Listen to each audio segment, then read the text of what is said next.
Starting a business can seem like a daunting task, unless you have a partner like Shopify. They have the tools you need to start and grow your business. From designing a website to marketing to selling and beyond, Shopify can help with everything you need. There's a reason millions of companies like Mattel, Heinz, and Allbirds continue to trust and use them. With Shopify on your side, turn your big business idea into... Sign up for your $1 per month trial at shopify.com/special offer.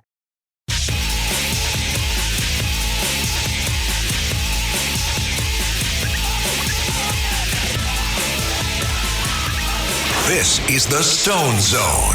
Now, get in the zone. It's the Stone Zone. Here's Roger Stone. Welcome back in the Stone Zone. Joining me now is an old China hand. Gordon Chang has lived and worked in Shanghai and Hong Kong for almost 2 decades. He is a columnist who has written regularly for the Wall Street Journal, the New York Times, National Review, Barron's, and many other publications. He's the author of several books. His most recent book, a must-read, Plan Red, America's Project to Destroy America, which is now available on Amazon. Always glad to have him. Gordon Chang, welcome into the Stone Zone. Well, thank you so much, Roger. I saw a great interview that you gave with my friend Grant Stritchfield last night at Real America's Voice, which is why I reached out to you. You have been an articulate critic of the trade deal that President Trump and Secretary Bessent announced the framework for yesterday, writing, you say the Chinese let the president have a temporary win in order to pave the way for a more comprehensive deal. You point out that this is Trump, the optimist, at work, but you think ultimately cooperation with an arrogant Xi Jinping is not possible. Tell us what you mean, Gordon. Well, first of all, when you look at the trade deal, the effect, it certainly helps China's exporters far more than America's exporters. So it is a win for the Chinese, but it's a small one. And of course, it's a temporary one because the trade arrangement only lasts for 90 days. What Trump has said yesterday when he was speaking from the White House was that he did not intend to hurt China's factories, but they indeed are ailing, and that he would like a comprehensive agreement with China, which China promised. So I think what's happening is that President Trump, yes, he gave China, let them off the hook, but he did that intentionally.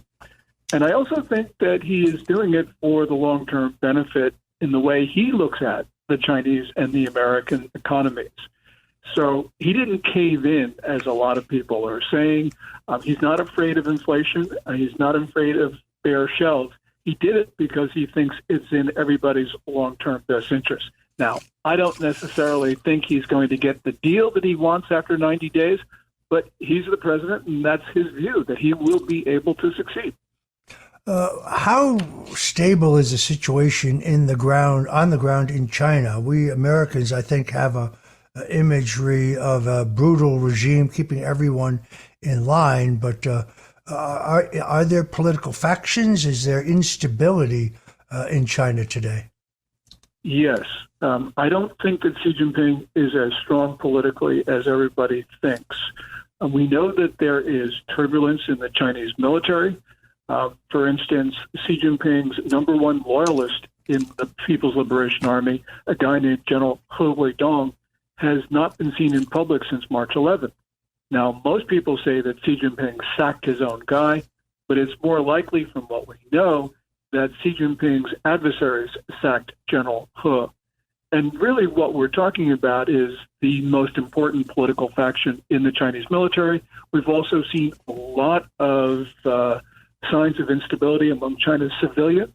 And of course, Chinese people are protesting in the streets because they've lost jobs, because they're not getting their back pay, and because they're not being able to get money out of banks. So this is not a good situation for the Communist Party.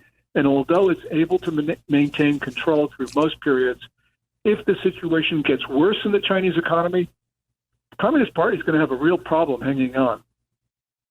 That is very interesting. Folks, once again, I recommend to you Gordon Chang's new book, Plan Red, China's Project to Destroy America. It's available today on Amazon. I read your previous books, China's Going to War, the great U.S.-China tech war, losing South Carolina, nuclear showdown, North Korea, pardon me, all great works by Gordon Chang. Gordon, what should the president's ultimate aim be in regard to tariffs on China? I'd like to see a decoupling of the U.S. and China. We heard the Treasury Secretary Scott Bessent yesterday talk about this on CNBC, where he said we need a strategic decoupling. In other words, for strategic goods. I'd like to see a broader decoupling because we shouldn't be putting money into the hands of the Chinese regime, which just uses that money to assault and attack us. But clearly, the Trump administration does not want to be reliant on China for important things like medicines, computer chips, and all the rest of it. And that's one of the reasons why President Trump has gotten a lot of foreign investment for plants in the United States. So, for instance, TSMC, the Taiwan chip maker, is building something like 6 fabs in Arizona near Phoenix. That's a great story for the U.S., and we need to continue to do that because we can't rely on China for anything that we absolutely need. I was watching your X feed and saw you hailing the developments in the Middle East, specifically dropping the outdated sanctions on Syria. Indeed, as I said earlier on this show, this is the beginning of the Trump doctrine, a complete reset in the Middle East. Given China's relationship with Iran, Iran is essentially a client state of the Communist Chinese. How do the Chinese react to these developments in the Middle East? Yeah, President Trump just announced the lifting of sanctions on Syria a few hours ago. So we haven't seen any official Chinese reaction, but I'm sure they're not happy at all because what China has been trying to do is to take over the new Syrian government by flooding it with money. But the new president of Syria, Ahmed al-Shara, who, by the way, is a former militant, wants the United States to become the most influential country in Syria. He wants American money. He wants American investment, wants trade. He doesn't want the American military, by the way. He doesn't want aid. What he really wants is for the United States, he wants to replicate the American system in Syria. If he's as good as his word, and there are indications that he is, then this means the United States can stabilize a very critical part of the world, and it means that American business will follow. We had Colonel Douglas Macgregor on the show the other day, and he expressed a view that Chairman Xi is uneasy about the capabilities of the Chinese military, that he is not anxious to test them. Do you share that view? Yes. There's been a lot of reporting that the Chinese weapons don't work as well as they're advertised. And just as I mentioned, we know that Xi Jinping's control over the military is not as tight as people portray it to be. So I'm not sure that Xi Jinping is confident that if he gives an order to the generals and admirals that they'll follow it. There's a lot of, the capabilities of the Chinese military, big topic, but you got to remember it's a communist military, which means it has 2 lines of reporting, one military and one political. That's no way to run a war, Roger, and I'm sure Xi Jinping understands that. So I believe that Macgregor is absolutely right about that. As you know, one of President Richard Nixon's great accomplishments was getting a strategic arms limitation agreement with the Russians. He succeeded in doing that really by driving a wedge between the Russians and the Chinese. Although both were communist nations, they had a long history of hostility, a long common border. They were not natural allies. In fact, they were deeply suspicious of each other. The one thing Joe Biden seems to have accomplished was driving the Russians and the Chinese together. Do you think President Trump can be successful in driving them apart? I don't think so. I think that Xi Jinping and Vladimir Putin have been too close for too long. And the reason is they see the world in the same terms. They identify the same interests, and they think they've got the same enemy, which is the United States. Vladimir Putin is very important to Xi Jinping and vice versa. So I don't think that it is very likely to be able to split the two apart. It would be nice to think that we can do that, but it would be extraordinarily difficult. And there are other ways to accomplish what we set out to do. You know, Richard Nixon's accomplishments were historic in getting Moscow and Beijing apart, but they were already squabbling with each other when Nixon did that. Nixon was smart enough to understand what was going on between the two and to exploit it. But right now, we don't have that same situation. Moscow and Beijing are on the same page. Very interesting. So one of the major issues that I see in this country, of course, is the Chinese buying up hundreds of thousands of acres of prime ranch land, farmland, but also public utilities like toll roads, bridges, tunnels, airports, harbors. And this goes unimpeded. In Florida, for example, Governor Ron DeSantis announced that he would pass state law that would prohibit the Chinese or anybody fronting for them from buying land in the Sunshine State. But when you read the small print, what the law actually did was prohibit the Chinese from buying any land that was contiguous to a quote-unquote national security site, whatever that means. You have written quite a bit about the infiltration into all strata of U.S. society, including owning huge swaths of valuable real estate. How deep is the Chinese infiltration in the United States? It is pervasive. It is every institution. And I'll just give you an example. The first time that the Ministry of State Security contacted Eric Swalwell was not when he was on the House Intelligence Committee, where, of course, he'd be of great benefit for China, but it was when he was on the City Council of Dublin City, California. And I'm not saying Swalwell did anything wrong, but what I'm saying is that the Chinese, if they identified somebody so young in his career, there must be dozens, hundreds, maybe even thousands of Swalwells. In other words, people who have been contacted by Ministry of State Security. This is just top to bottom, Roger. And that's why it's so important for you to talk about these things, because we've got to get the Chinese out of our society, because they're here to do us no good. This is a mortal threat to the security and even the existence of the United States. You cover this extremely well in your most recent book, Plan Red, China's Project to Destroy America, which I note again is available right now on Amazon. That's by Gordon Chang, our guest here today. Gordon, the Chinese have these police stations across the country in which they are monitoring, theoretically at least, their own Chinese citizens who are in the United States. I'm not certain why we continue to allow this. The singer, Jimmy Levy, the gospel singer, who's a friend, because of some contacts he said, told me that he learned he was under extensive surveillance, that he was literally being followed. He believed that his phone was also tapped. Why do we put up with this, and what should we do about it? Well, I don't know the why, but we certainly should not put up with it. You know, the FBI a couple of years ago closed the Chinese police station in Chinatown, New York.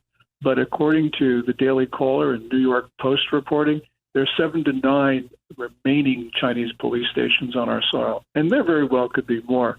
What we're seeing are Ministry of State Security agents and Chinese diplomats engaging in acts which are inimical to our security. We can turf these people out, or we can imprison them. And we absolutely have to do that, because they not only monitor, but they coerce not only Chinese nationals, but American citizens of Chinese descent. So we know that, for instance, in the state of New York, especially the city of New York, a lot of Chinese American organizations have very close contact with the Chinese consulate, but also with the Communist Party's United Front Work Department, which is the part of the party that subverts foreign governments. So, yes, we got to get them out of our country, because if we don't, we will have a very large fifth column here, and we have got to get them out. If you're just tuning in, we're talking to Gordon Chang. He's an old China hand, author of the new book, Plan Red, China's Project to Destroy America. When we come back, I'm going to ask Gordon Chang about the prospects for a Chinese invasion of Taiwan, something the Chinese have been rattling the saber about for some time, something I thought was highly likely under Joe Biden. I want to see if he agrees with me that it is now far less likely under President Donald Trump. You're tuned in to the Stone Zone. We're talking to Gordon Chang.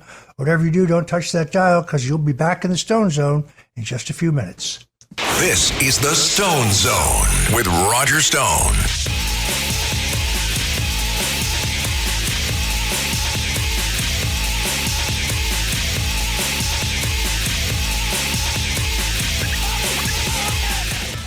If you have kids or pets, you know stains and odors in your carpet and upholstery are inevitable, but the experts at ChemDry can help. ChemDry removes odors and stubborn stains by sending millions of carbonating bubbles deep within your carpet. ChemDry lifts dirt, urine, and stains to the surface to then be extracted away, giving you a cleaner and healthier home. Call 1-800-ChemDry or visit chemdry.com to connect with your local ChemDry and learn about special offers in your area. That's 1-800-ChemDry or visit chemdry.com today. This episode is brought to you by Enterprise Mobility. From fleet management to flexible truck rentals to technology solutions, Enterprise Mobility helps businesses find the right mobility solutions so they can find new opportunities. Because if your business is on the road, they want to make sure it's on the road to success. Enterprise Mobility, moving you moves the world. Find your road at enterprisemobility.com. Hey, Kristen, how's it tracking? With Carvana Value Tracker. What else? Oh, it's tracking. In fact, Value Surge Alert trucks up 2.5%. Vans down 1.7%. Just as predicted. So, we gonna... I don't know. Could sell, could hold. The power to always know our car's worth. Exhilarating, isn't it? Tracking. Always know your car's worth with Carvana Value Tracker.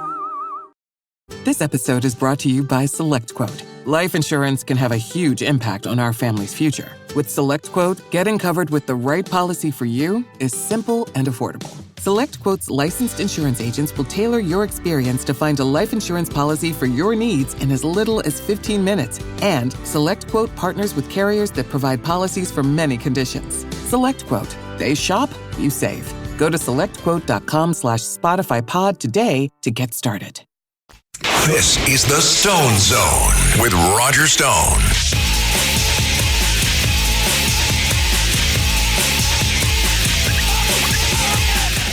Back into the Stone Zone, we're talking to Gordon Chang. He has lived and worked in Shanghai and Hong Kong for almost 2 decades, a columnist for Newsweek, The Hill, The Wall Street Journal, Barron's, and many others, writing about China. You can find him on X, formerly known as Twitter, at Gordon G. Chang.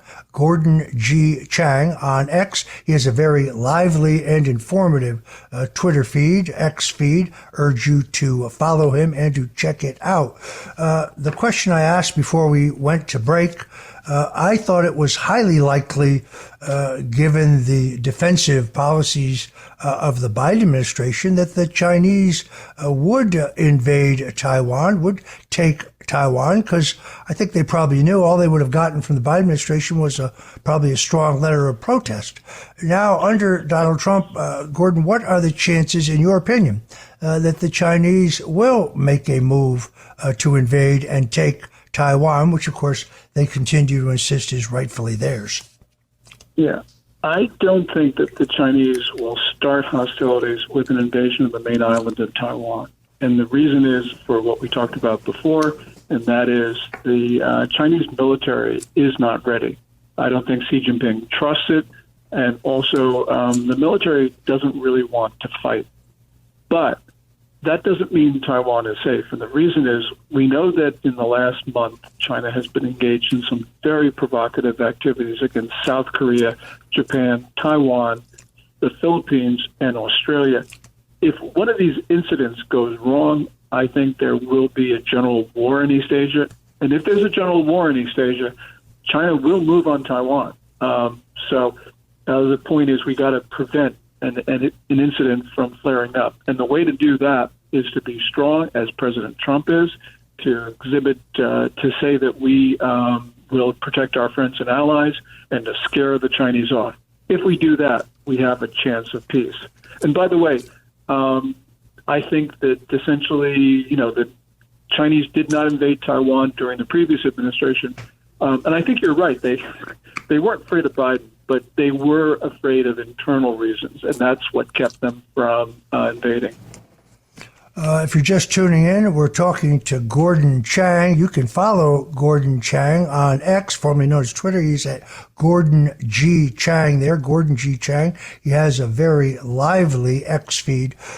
You had something which I really liked. You said you can help defund China's regime by telling your broker to sell all mutual funds with Chinese or Hong Kong shares. Illuminate us on that, if you would, Gordon.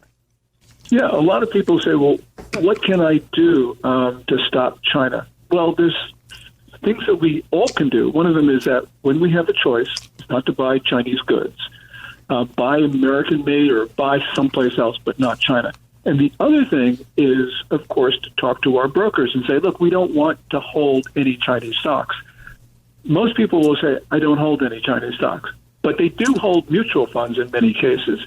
And many mutual funds are international in scope, and the international mutual funds almost always have Chinese and Hong Kong stocks. There are funds which are ex-China, ex-Hong Kong, and those are the ones that tell your broker, those are the ones you want. Matter of fact, the Chinese equities don't perform very well anyway, so you're doing yourself a favor from a point of view of making money.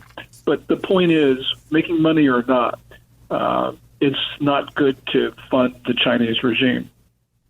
All right. I want to thank our guest, Gordon G. Chang. Again, he is the author of Plan Red, China's Project to Destroy America, which is available now at Amazon. You can also follow Gordon Chang at Gordon G. Chang on X, formerly known as Twitter, where he has a very, very lively and informative feed. Gordon, thank you so much for making the time for us today and for entering the Stone Zone. Well, thank you so much, Roger. I really appreciate it. And for our Stone Zone listeners out there, until tomorrow, God bless you and Godspeed. We'll be back tomorrow with more of the Stone Cold Truth, whether it is politics, news, history, style, culture, or food. You can always find it right here in the Stone Zone. Au revoir.